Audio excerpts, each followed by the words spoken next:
என் அன்பு தமிழ் சொந்தங்களே, மூலிகை பாசறை சேனலிருந்து உங்களுக்கு தொடர்பு கொள்ள பெருமகிழ்ச்சி அடைகிறேன். இந்த நல்லதொரு வாய்ப்பை கொடுத்த எல்லாம் வல்ல இறைவனை வணங்கி நான் பாரம்பரிய மருத்துவர் ஆனந்த் பேசுகிறேன். நம்ம இன்றைக்கி இந்த வீடியோ என்ன பார்க்க போகிறோம்னா, உடல் பருமன். இன்றைக்கி அநேகருக்கு பார்க்கும்போது பிரச்சனையாக இருக்குது. அதாவது முதல்லாம் பார்த்திங்கும்போது உடல் உழைப்பு இல்லாத உணவில் ஒரு கட்டுப்பாடு இல்லாமல் எல்லாமே சாப்பிட்டு இருக்கிறவங்களுக்கு உடல் பருமன் வரும். இன்றைக்கி சின்ன குழந்தைங்களுக்கு, குறிப்பாக 7 வயசு 8 வயசு குழந்தைங்களுக்கு வரதுக்கு என்ன காரணம்னா, இன்றைக்கி அவங்க மொபைல் ஃபோன் பார்த்துக்கிட்டு விளையாடுறதே இல்லை. விளையாடுறதுன்னா ஸ்கூலில் கொஞ்சம் விளையாடுறாங்கன்னா, தெருவில் பார்க்கும்போது இன்றைக்கி லீவு நாள் ஆகட்டும், ஒரு அரையாண்டு லாவு காலாண்டு லீவில் பார்க்கும்பொழுது முதல்ல அந்த காலத்துலலாம் தெருவில் விளையாடுவாங்க. இன்றைக்கி அந்த விளையாடுற பசங்களும் குறைவாக இருக்கிறாங்க. அது என்றைக்காவது பார்க்கும்போது கிரிக்கெட் ஆடுறாங்கன்னும் போது அதை நின்றுக்கிட்டே செய்கிற ஒரு ஒரு இயல்பாக நல்ல ஓடி ஆடி விளையாடுறதுக்கு தான் நம்ம உடல் பறைக்கப்பட்டிருக்குது.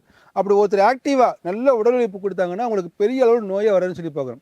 இன்றைக்கி இந்த உடல் பருமன் சின்ன குழந்தைங்கள் இருந்து பார்க்கும்பொழுது பெருசாக அவங்க தொந்தரவு பண்ணுது. நடுத்தர வயது மக்களுக்கும் வயதானவங்களுக்கும் இந்த உடல் பருமன் பெரிய பிரச்சனையாக இருக்குது. குறிப்பாக பார்க்கும்பொழுது அவங்களுக்கு தொப்பை, அந்த தொப்பை தான் என்னென்னா அவங்க இடத்துக்கு போகும்போது டக் பண்ண முடியாது, இன் பண்ணி டக் பண்ணி போக முடியாது. இல்லை தொப்பையை பார்க்கும்பொழுது பார்க்கும்போது நிறைய அவசரங்கள் ஏற்படும்னு சொல்லி பார்க்குறோம். அது மட்டும் இல்லாமல் அவங்களோட கால்கள்லாம் சிலவங்களுக்கு பார்க்கும்போது பெருசாக தூண் மாதிரி இருக்கும் அந்த கால்கள். அப்புறம் பார்க்கும்பொழுது இந்த சதைகள்லாம் இங்கே தொங்கும்.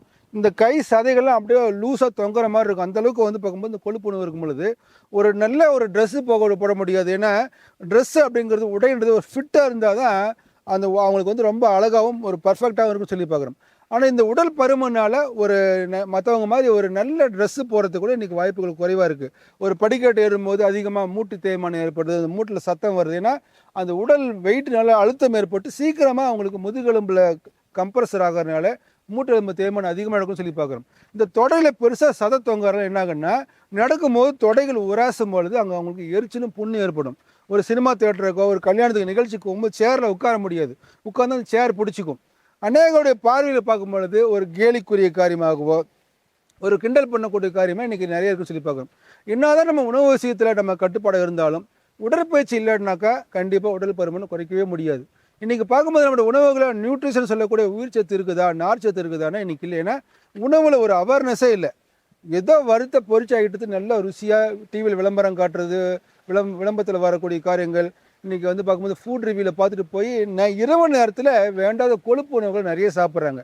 தவறு கிடையாது, என்றைக்கோ ஒரு நாள் சாப்பிட்ற தவறு கிடையாது. ஏன்னா இன்றைக்கி உணவு மூலியமாகவும் உடல் உழைப்பு இல்லாதனால தான் இன்றைக்கி உடல் பருமன் அதிகமாக வருது. சரி, இந்த உடல் பருமனை நாங்கள் உணவு கட்டுப்பாடு இருக்க முடியல, எங்களால் உடற்பயிற்சி செய்ய முடியல, வேலை அந்த மாதிரி இருக்குது. எங்கள் குடும்பத்தில் எங்கள் குடும்பத்தோட பாரம்பரியத்தில் நாங்கள் எல்லாருமே உடல் பருமனாக இருக்கிறோம்.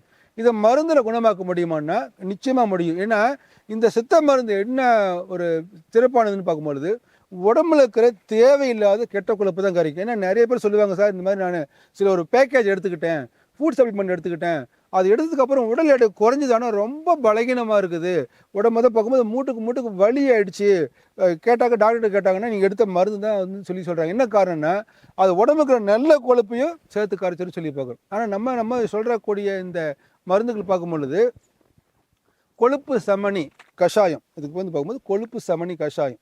இந்த கஷாயம் என்ன பண்ணுன்னா உடம்புல இருக்கக்கூடிய, அதாவது குறிப்பாக வயிற்று பகுதியில், குறிப்பாக உடம்புல எங்கே சதை குறைஞ்சாலும் இந்த வயிற்று பகுதியோட கொழுப்பு ரொம்ப அடர்த்தியானது, கடினம் தன்மை வாங்குது. இது கரையவே கரையாது. அது கடினமான ஜிம்முக்கு போய் உடற்பயிற்சி பண்ணால் தான் உங்களுக்கு சரியாகும். அது எல்லாருக்கும் போக முடியாது. கண்டினியூ 1 மாதம் போவாங்க, 2 வாரம் போவாங்க, நின்றுவாங்க. ஏன்னா அது ரொம்ப கஷ்டமாக இருக்குன்னு. அப்போ இந்த வயிற்று பகுதியில் இருக்கக்கூடிய கொழுப்புகளை கரைக்கக்கூடியது தான் இந்த கொழுப்பு சமனி கஷாயம் மற்றும் கொழுப்பு சமனி கேப்சூல். அதாவது இது ஏன் நம்ம கேப்சூல் வழியில் கொடுத்துக்கிறோன்னா, இது கொஞ்சம் காற்று போட்டால் கடினத்தன்மையாக இறுகி போயிடுது. அதனால இது கேப்சூல் வழியில் இருக்கும்பொழுது அது கொஞ்சம் சேஃப்டி, மருந்து வீரியத்தன்மை குறையாமல் இருக்கும், வெளிப்புற காற்றுத்தன்மை இந்த கேப்சூலை மருந்தை பாதிக்காமல் இருக்குன்னு சொல்லி பார்க்குறோம். இந்த கொழுப்பு சமனி கஷாயத்தையும் இந்த கொழுப்பு சமனி கேப்சூல் எடுக்கும் பொழுது உடலில் இருக்கிற தேவையில்லாத கொழுப்புகளை குறைக்கும். குறிப்பாக தொடை எடுக்கலை, பின்னாடி பிட்டம் சொல்லக்கூடிய பட்டக்ஸ் பகுதியில், இந்த கையில் சதை தொங்கிட்டு இருக்கும், இந்த கண்ணத்துக்கிட்ட இந்த கழுத்துக்கிட்டலாம் அப்படியே கழுத்தே தெரியாது, அந்த அளவுக்கு அவங்களுக்கு அந்த உடல் பருமனாக இருக்குன்னு சொல்லி பார்க்கணும். இது எல்லாத்தையுமே குறைஞ்சபட்சம் ஒரு 3 மண்டலம் நீங்கள் எடுத்துகிட்டு வரும் பொழுது, ஏன்னா இந்த சில சமயத்தில் அந்த ஃபுட் சப்ளிமெண்ட்டு சில உணவுகள் எடுக்கும் பொழுது ரொம்ப தொந்தரவுகள் உண்டு பண்ணுவாங்க அவங்களுக்கு சொல்லி பார்க்குறேன். அந்த சிஸ்டத்தை நிறுத்திடுவாங்க, அந்த கட்டுப்பாடையை நிறுத்திடுவாங்க. அப்போ பார்க்கும்போது நாங்கள் எல்லா உணவும் சாப்பிடணும், ஆனால் உடல் எடை குறையும்னா இந்த கஷாயமும் இந்த கொழுப்பு சமனி கேப்சூலும் மிக அற்புதமாக வேலை செய்யணும்னு சொல்லி பார்க்குறோம். எனக்கு அன்பான தமிழ் சொந்தங்களே, உடல் பருமன் நீங்கள் சாதாரணமாக எடுத்துக்கொள்ளக்கூடாது. ஏன்னா அது இருதயத்தில் அந்த கொழுப்பு சேரும்போது இருதயத்தில் வந்து அந்த கொழுப்பு அடைக்கும் பொழுது எப்போ வேணாலும் மாரடைப்பு, ஹார்ட் அட்டாக் வரதுக்கு அதிகபட்ச வாய்ப்பு இருக்குது. சிறுநீரகத்தில் கற்கள் உருவாகும், பித்தப்பையில் கற்கள் உருவாகும். சிறுநீரகம் பாதிக்கப்படும் பொழுது நுரையீரலுக்குள்ள நீர் கோத்துக்கும் பொழுது நுரையீரல் பிரச்சனை வரும். அந்த உடல் பருமன்றது அநேக பிரச்சனைகள், குறிப்பாக கால் மூட்டு எலும்புகள் தேயும், இடுப்பு எலும்பு தேயும், முதுகெலும்புக்குள்ள கம்ப்ரஸ் ஏற்படும் சொல்லி பார்க்குறோம். அதனால உணவு விஷயத்தில் அவேர்னஸாக இருங்க. காய்கறிகள் நிறைய எடுத்துக்குவாங்க, நார்ச்சத்து உணவுகள் எடுத்துக்குவாங்க, சிறுதானிய உணவுகள் அதிகமாக உணவில் சேர்த்துக்குவாங்க. எல்லாத்துக்கும் மேலே ஒரு 45 நிமிஷம் உடற்பயிற்சி ரொம்ப முக்கியம். வீட்டில் உட்காந்துட்டு மொபைல் பார்க்கறது நல்லது தான். அதே சமயத்தில் எந்த அளவுக்கு நம்ம உடல் மேலே அக்கறை இருக்கணுமோ அந்த அக்கறை இருக்குன்னு சொல்லி பார்க்குறோம். எனக்கு அன்பான தமிழ் சொந்தங்களே, இந்த வீடியோ உங்களுக்கு பிடிச்சுன்னா ஷேர் பண்ணுங்கள், சப்ஸ்கிரைப் பண்ணுங்கள், ஃபேஸ்புக் குரூப்பில் ஜாயின் பண்ணுங்கள். நன்றி, வணக்கம்.